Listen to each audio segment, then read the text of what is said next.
उत्तराखंड में, नेपाल में और इस क्षेत्र में भी अलग अलग क्षेत्रों में, अलग अलग जनपदों में अतिवृष्टि के कारण नदियों में काफी जल प्रवाह हुआ है और इसके कारण यहां पर काफी बड़े पैमाने पर जल प्लावन की स्थिति और बाढ़ से एक समस्या खड़ी हुई है। जून के अंत में या जुलाई के प्रथम सप्ताह में बाढ़ इससे पहले नहीं देखी जाती थी। इससे पहले बाढ़ अगस्त में 15 से लेकर 30 अगस्त के बीच में देखने को मिलती थी, लेकिन इस बार जुलाई के प्रथम सप्ताह में ही हम लोगों को इस प्रकार की बाढ़ से जूझना पड़ रहा है। इस बाढ़ से प्रदेश के 12 जनपद प्रभावित हो गए हैं। पीलीभीत के बाद लखीमपुर खीरी, लखीमपुर खीरी के बाद बलरामपुर, श्रावस्ती, गोंडा, सिद्धार्थनगर जैसे अन्य जनपद, इधर सीतापुर, बाराबंकी, शाहजहांपुर, बलिया, ये सभी जनपद, लगभग 12 जनपद ऐसे हैं जो बाढ़ से प्रभावित हो चुके हैं। सबसे पहले मेरी बाढ़ पीड़ितों के प्रति संवेदना है और मैं उन्हें इस बात के लिए आश्वस्त करने के लिए आया हूं। यद्यपि सरकार ने अपने स्तर पर प्रयास प्रारंभ किया कि बाढ़ बचाव के सभी उपाय समय पे पूरे हों और उस पर किया भी गया, लेकिन चुनाव लंबा चलने के कारण हो सकता उसमें कहीं कोई कोताही बरती गई हो। लेकिन आपने देखा होगा जहां पर शारदा नदी में बाढ़ बचाव के कार्य किए गए हैं और बहुत मजबूत और पुख्ता करने का प्रयास हुआ है। अतिवृष्टि के कारण यह व्यापक रूप से जल प्लावन की स्थिति देखने को मिली है और जब हम पीलीभीत की बात करते हैं तो पीलीभीत में यहां पर शारदा नदी के कारण, देवहार नदी के कारण, इन सभी में काफी बड़े पैमाने पर यह चीजें देखने को मिली, जिनमें सदर तहसील के 16 गांव, बीसलपुर तहसील के 33 गांव, पूरनपुर तहसील के 60 गांव, कलीनगर तहसील के 20 गांव और अमरिया तहसील के 23 गांव तक कृषि आबादी भी और कृषि भी इसके कारण प्रभावित हुई है। हम लोगों ने प्रशासन से इसके बारे में कहा है, पहले से ही व्यवस्था बनाई गई है कि प्रभावित क्षेत्रों में बचाव और राहत के कार्य तत्काल प्रारंभ करने चाहिए। सबसे पहले प्रभावित परिवारों को सुरक्षित पहुंचाने की व्यवस्था करना। पीलीभीत में ही 222 गांव, 5 तहसीलों के आबादी, कुछ में आबादी और कृषि की जो फसल है वह उससे प्रभावित हुई है। ज्यादा प्रभावित 76,000 की आबादी ज्यादा प्रभावित हुई है। इसके लिए नौकाएं लगाई गई हैं, मोटर बोट लगाई गई हैं, खाद्यान्न के पैकेट और लंच पैकेट बनाने के आदेश दिए गए हैं। 3 जनहानि भी हुई है, 13 पशुहानि भी हुई है। इसके साथ ही पशुओं के लिए चारे की व्यवस्था के लिए भी उन्हें आदेशित किया गया है। बाढ़ बचाव के लिए 261 शरणालय, 46 बाढ़ चौकियों का गठन करने के साथ ही अन्य उपाय करने के भी निर्देश दिए गए हैं। इसमें एनडीआरएफ की 1 टीम, एसडीआरएफ की 2 टीम, पीएसी और एसएसबी को भी बचाव और राहत कार्य के लिए लगाया गया है।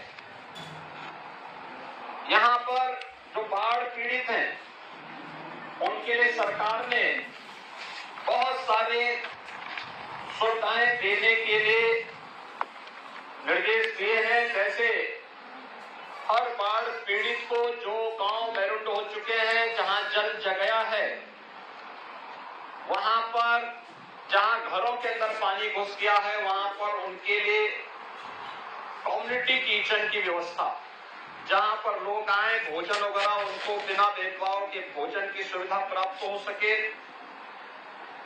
जो पीड़ित परिवार हैं, प्रभावित परिवार हैं, जो अलग से भोजन बनाना चाहते हैं, उनके लिए 2 पैकेट उपलब्ध कराए जा रहे हैं, जिनमें 5 किलो लाई, 2 किलो भुना चना, 1 किलो गुड़, 10 पैकेट बिस्किट, 1 पैकेट माचिस, 1 पैकेट मोमबत्ती, 2 नहाने का साबुन, 20 लीटर का पानी के लिए 1 जैरकिन और तिरपाल, ये उन्हें उपलब्ध करवाने के निर्देश दिए गए हैं। और द्वितीय पैकेट में 10 किलो आटा, 10 किलो चावल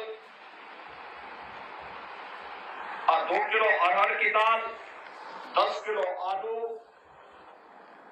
हल्दी, मिर्च, मसाला, रिफाइंड तेल 1 किलो, नमक, ये सभी उपलब्ध करवाने के निर्देश दिए गए हैं। और साथ ही जहां पे ईंधन की कमी है वहां पर केरोसिन भी उन्हें उपलब्ध करवाने के निर्देश दिए गए हैं।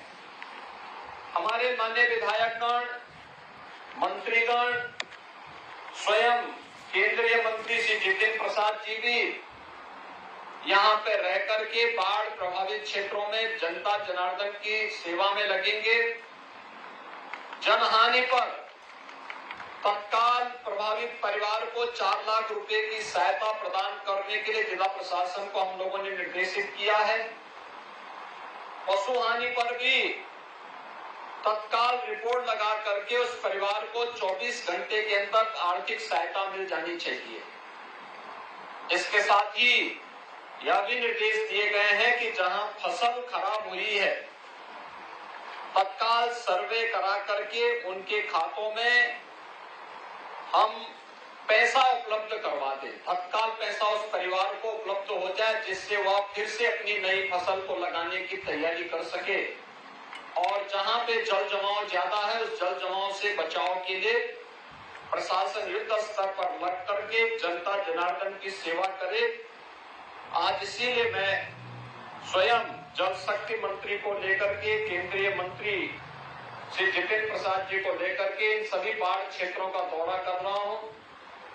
पूरनपुर और पीलीभीत से पानी निकल चुका है क्योंकि शारदा नदी का पानी काफी नीचे जा चुका है, लेकिन बीसलपुर की तरफ अभी पानी काफी ज्यादा है। मैं बीसलपुर की तरफ से भी होके आया हूं, वहां पानी ज्यादा लगा हुआ है और वहां पर भी बचाव और राहत के कार्य को युद्ध स्तर पर आगे बढ़ाने के लिए हम लोगों ने यहाँ के प्रशासन को निर्देशित किया है। आज के इस अवसर पर मेरी आप सबसे अपील होगी, आप लोग भी जो बाढ़ से प्रभावित क्षेत्र हैं वहां पर ग्राम पंचायतें बड़ी नौकाओं की व्यवस्था करके रखें। पैसा सरकार उपलब्ध कराएगी, जिला प्रशासन से बातचीत करके आप पहले से व्यवस्था करवा लें, प्रशासन उसमें सहयोग करेगा जिससे राहत और बचाव के कार्य को युद्ध स्तर पर आगे बढ़ाया जा सके। और इसके लिए सरकार हर संभव मदद करेगी। मुझे 2-3 चीजें यहाँ पे और कहनी थी। एक, जहां पर नदियां काफी उथली हो चुकी हैं वहां पर नदियों को ड्रेजिंग करके चैनलाइज करने के लिए भी मैंने विभाग के मंत्री से कहा है कि वहां नदी की धारा ऐसी मोड़ी जाए जिससे खेत और लोगों की जमीन न कटे। दूसरा, जिन लोगों की जमीन नदी में विलीन हो गई है उनको जमीन के पट्टे उपलब्ध करवाने के लिए अभी से चिन्हित करने की आवश्यकता है जिससे उन लोगों को सहायता मिल सके। तीसरा, यहाँ पर बंगाल से आए हुए तमाम परिवार रह रहे हैं और ये लोग पिछले 50 वर्षों से इस क्षेत्र में रह रहे हैं। उनके लिए प्रधानमंत्री मोदी जी ने सिटीजनशिप अमेंडमेंट एक्ट ला करके उनको नागरिकता देने के लिए एक व्यवस्था बनाई है और मैं प्रशासन से कहूंगा कि इन लोगों को तत्काल, जो लोग रह रहे हैं उनको इस एक्ट के अंतर्गत नागरिकता प्रदान करते हुए मकान और जमीन के पट्टे जो भी उपलब्ध करवाने, ये सभी लोगों को उपलब्ध होने चाहिए, जिससे और उनको सर्टिफिकेट भी जारी होने चाहिए, जिससे उनको एक एहसास हो सके कि वे भी अब भारत के नागरिक हैं, क्योंकि इनमें से ज्यादातर लोग वे हैं जो 1971 में बांग्लादेश से जिन्हें सुरक्षित निकाल करके इन क्षेत्रों में बसाया गया था। बहनों और भाइयों, केंद्र और राज्य सरकार आपके हितों के लिए पूरी प्रतिबद्धता के साथ कार्य करने के लिए तैयार है। मैं आपको इस बात के लिए भी धन्यवाद दूंगा कि आपने अभी लोकसभा चुनाव में इस क्षेत्र से भारतीय जनता पार्टी के प्रत्याशी श्री जितिन प्रसाद जी को भारी बहुमत से विजयी बना करके भेजा और आज वे आपके सांसद भी हैं, केंद्र में मंत्री भी हैं, इस क्षेत्र के विकास के लिए कार्य करेंगे। दूसरा, यहाँ पे जो टाइगर रिजर्व है, जंगल के कारण, टाइगर के कारण, तेंदुए के कारण जनहानि की शिकायतें अक्सर मिलती हैं। हमें इस बात को ध्यान में रखना होगा कि जो खेत जंगल के पास हैं, वहां पे हमने सोलर फेंसिंग के लिए पैसा स्वीकृत किया है। प्रशासन वन विभाग के साथ मिल करके उन खेतों को जंगल की ओर से अगर फेंसिंग कर देंगे तो जंगली जानवर उनके खेतों में भी नहीं आएंगे और टाइगर आदि का भय भी वहां पर लगभग समाप्त हो जाएगा। आज के इस अवसर पर एक बार फिर से प्रभावित परिवारों के प्रति मैं अपनी संवेदना व्यक्त करता हूं, उन्हें इस बात के लिए आश्वस्त करता हूं कि डबल इंजन की सरकार आपके हितों के लिए पूरी प्रतिबद्धता के साथ कार्य करेगी, आपके लिए किसी भी चीज की कमी नहीं होने देगी। कि आपदा है, आपदा से जूझने के साथ साथ हम लोग हर प्रकार का हर संभव मदद आपको प्रदान करेंगे। आप सबके प्रति मेरी शुभकामनाएं हैं। धन्यवाद। जय हिंद।